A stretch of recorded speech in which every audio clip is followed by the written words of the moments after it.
So we always see downspouts that haven't been dropped. They're up or they're missing. A lot of times everybody knows they hit it with the lawnmower, the kids run it over, they kick it off, and then they just leave it off.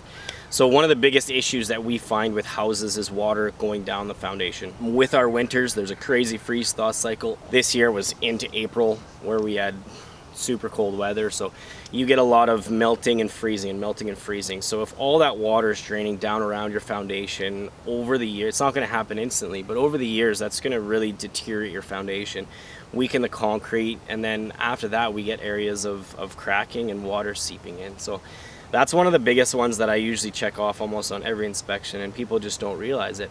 Another thing I run into a lot is caulking and tar on roofs. Usually what I like to tell people is whenever there's an exposed nail on a roof, cover it with tar silicone.